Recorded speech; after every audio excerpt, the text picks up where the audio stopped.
Pessoal, tudo bem com vocês? Iniciando uma nova videoaula aqui a respeito de eletropneumática básica, tá? Talvez muitos já sabem, tá? Mas talvez pode ser um conteúdo que você já conheça, mas o objetivo do canal é trazer informação para todos, tá? Então eu vou começar do básico e aí a gente vai se aprofundando, né, nos assuntos. Então hoje nós vamos falar sobre a eletropneumática, tá? Que é a mistura de circuitos pneumático com elétrica. E os componentes elétricos utilizados nos circuitos eletropneumáticos, eles são distribuídos, né? Eles são classificados em três categorias. E uma delas qual que é? Vamos ver aqui. É elementos de entradas de sinais elétricos, tá? O outro, elementos de processamento de sinais. E o terceiro, elementos de saída de sinais elétricos. Nós vamos estar abordando aqui cada um deles e explicando o que é cada um deles. Elementos de entrada de sinais. Vocês têm ideia do que seria essa informação aí? Né? Dentre os elementos de entradas de sinais, podemos citar botoeira, chaves fim de curso, sensores de proximidade, pressostato, entre outros, né? Todos destinados a emitir um sinal, né, para energizar ou desenergizar uma parte do circuito. Por quê? Né? Porque, como já foi falado aqui, né, esses componentes de entradas de sinais elétricos são aqueles que emitem informação ao circuito por meio de uma ação, pode ser muscular, mecânica, elétrica, eletrônica ou a combinação entre eles, tá? Porque aqui, conforme nós vamos estar movimentando os slides, né, nós vamos estar vendo aqui que tem dispositivo que tem ação muscular, tem dispositivo que tem ação mecânica, elétrica e a combinação deles, tá? O objetivo aqui o que é? É trazer o conceito para vocês, para que a hora que nós começarmos a aprofundar nas demais aulas, fique claro para vocês, tá? Botoeiras. O que é botoeira? Botoeira, na verdade, são chaves elétricas, né, que podem ser acionadas manualmente e que geralmente possuem um contato aberto e outro fechado. Vai me perguntar, todas as botoeiras são assim? Não. Pode ter botoeira que tenha dois contatos abertos, dois fechados, três, quatro, vai depender muito da aplicação, tá? E de acordo com o tipo de sinal a ser enviado, né, ao comando elétrico, as botoeiras são caracterizadas como pulsadoras ou contravas. Então aqui a gente vai estar vendo o que é a pulsadora e o que é contrava e qual que é a diferença delas. Então aqui, como vocês podem ver, olha só, deixa eu colocar aqui o laser. Aqui nós temos uma botoeira do tipo pulsador. Então o formato dela vai ser isso daqui, ó, tá? É um botão, tá? Por que fala liso? Porque ele está faceado aqui com essa partinha preta do botão, então por isso que se chama liso, né? Aqui, essa botoeira, ela possui um contato aberto e um contato fechado, sendo acionado por um botão pulsador liso, como eu acabei de falar, e reposicionado por mola, ou seja, volta ao estado inicial. Olhando aqui essa figura, por que eu sei que ela tem um contato normal aberto e normal fechado? Tá? E você vai me perguntar o que é um contato aberto e o que é um contato fechado. Isso daqui, geralmente aqui por trás desse botão, nós vamos ter esse carinha aqui, tá? E tudo que for verde representa contato normal aberto. E tudo que for vermelho é normal fechado. Isso daqui é válido no Brasil quanto na Europa. Qualquer lugar que você for, você vai identificar pela cor, tá? E aqui, não sei se dá para ver muito bem aqui, ó, ele tem 3, 4 NO, que é Normal Open, que vem do inglês, que é normalmente aberto. Aqui ó, é 1 e 2 NC, Normal close, tá? Que é normal fechado, tá?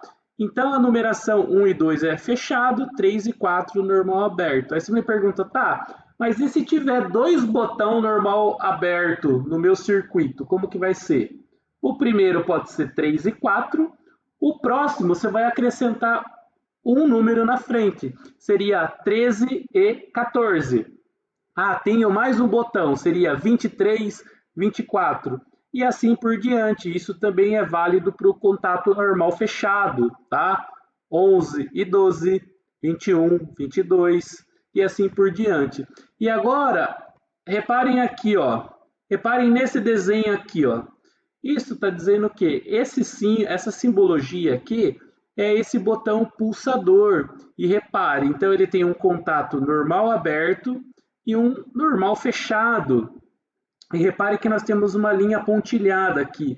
O que isso significa? Que a hora que você apertar o botão, esse cara que era aberto, enquanto você tiver com o dedo ali pressionando, ele vai inverter o estado lógico de todos os contatos aqui da minha botoeira, ou seja, esse era aberto, passa a ser fechado, e esse era fechado, passa a ser aberto, automaticamente, é como se fosse intertravado, não tem como eu só acionar um ou outro, é tudo ao mesmo tempo, tá? Então, nos circuitos elétricos aí do seu diagrama eletropneumático, vocês vão ver muito desses símbolos que vocês vão ter que identificar, vai ficar mais fácil de vocês estarem vendo, tá? E aqui a botoeira, como eu falei, né? Você pode trabalhar só com normal aberto ou normal fechado, vai depender da tua lógica. E aqui, nesse cara aqui, é uma botoeira giratória, repare aqui. E a simbologia dela, ela já muda. Então você vê, para cada tipo de botão, botoeira, vai ter um tipo de simbologia, né? E a simbologia com trava, elas também invertem o contato mediante o acionamento do botão. Portanto, como a gente viu ali, as botoeiras pulsadores, elas permanecem enquanto eu tiver com o dedo. A hora que eu soltei o dedo, a botoeira ela volta para a posição inicial dela, porque ela tem uma mola, e ela volta para a condição inicial. Já essa botoeira aqui não.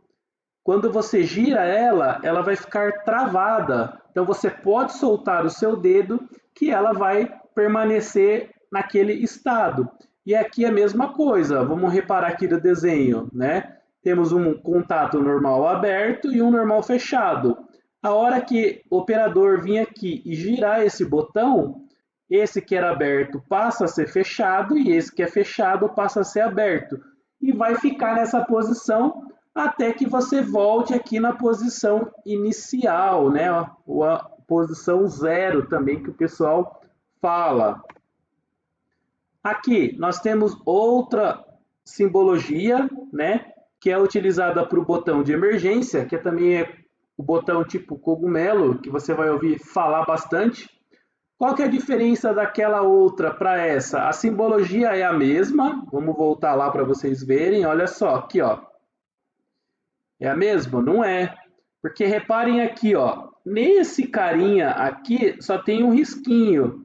Na outra ele tem o risquinho e tem mais esse carinha aqui do lado. Tá? Então, ó, parece que é igual, mas não é. Então vocês vão ter que prestar bastante atenção nisso. E esse daqui, o funcionamento é o mesmo da outra que nós vimos. Porém, a hora que você pressiona esse cara aqui, ele trava. Ele trava e fica naquela trava, né? E para soltar, você precisa vir e girar esse botão. Em cima desse botão tem uma seta que ele indica o sentido de giro que você tem que fazer, tá? Então, como aqui eu falei, né? Uma vez que você pressionou, ele vai ficar nessa última posição acionada, tá? A simbologia está aqui. Aqui nós temos um fim de curso, tipo rolete, tá?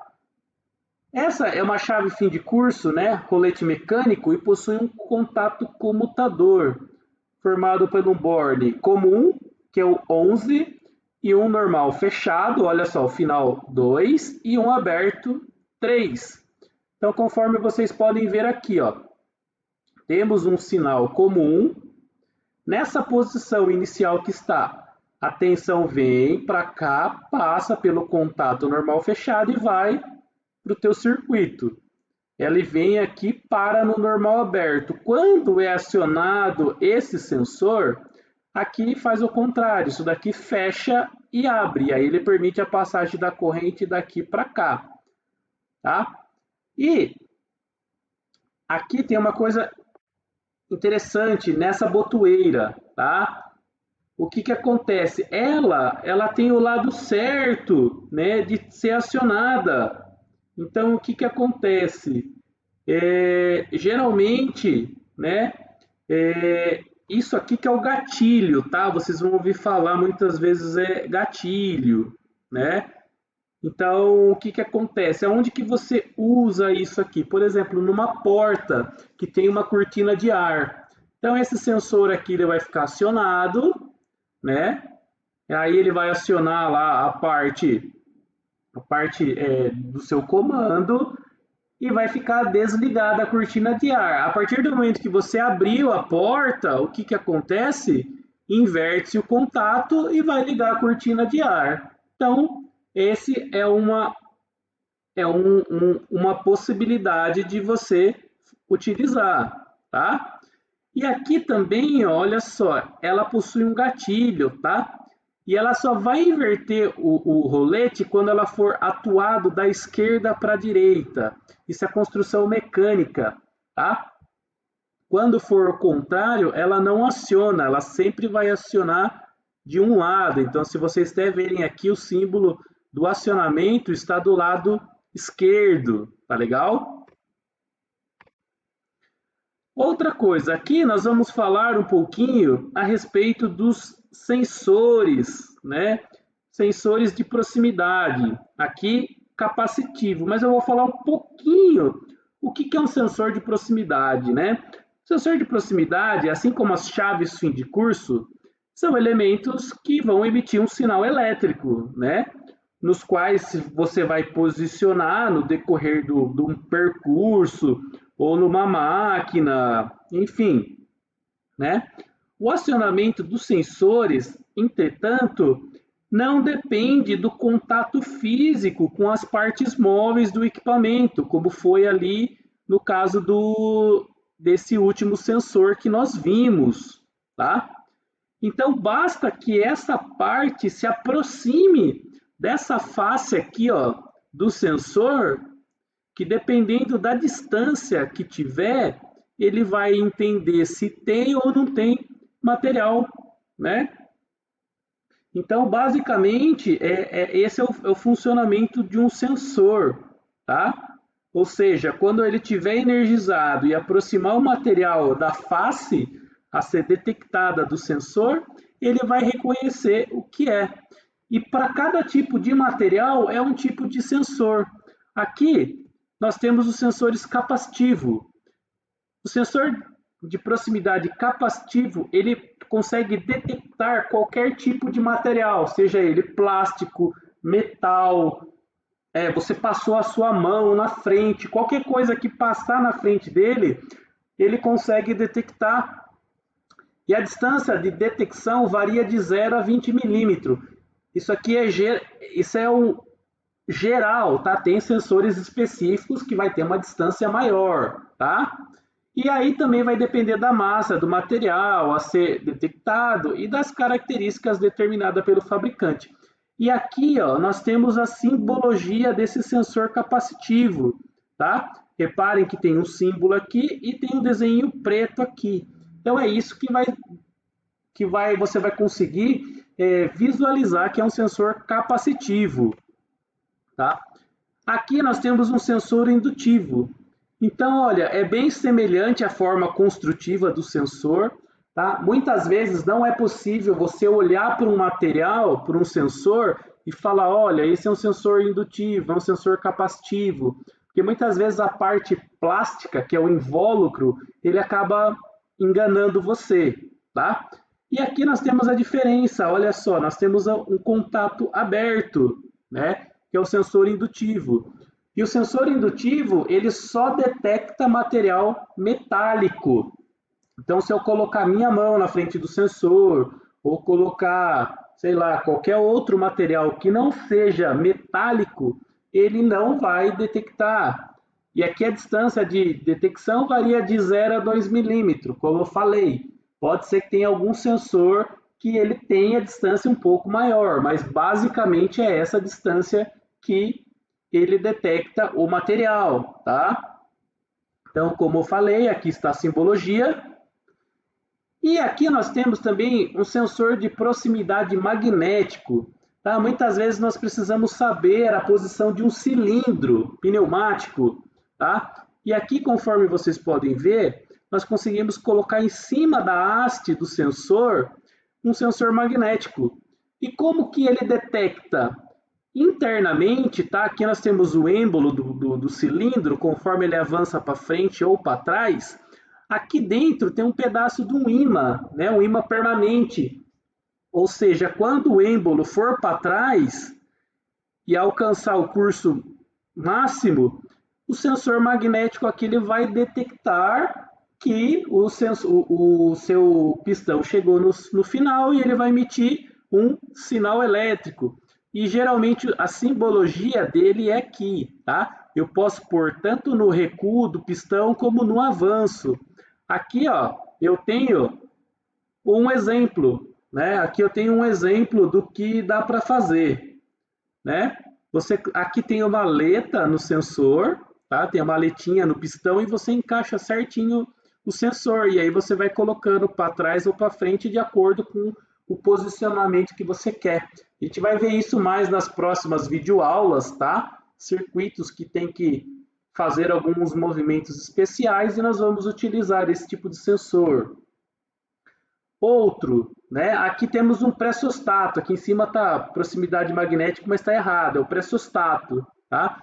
Pressostato, o que que é? Nada mais é do que um sensor de pressão. Pressostato, pressão. Então ele vai ficar monitorando a pressão que está na linha. Então pode ser uma linha pneumática, pode ser uma linha de água, pode ser uma linha hidráulica, né?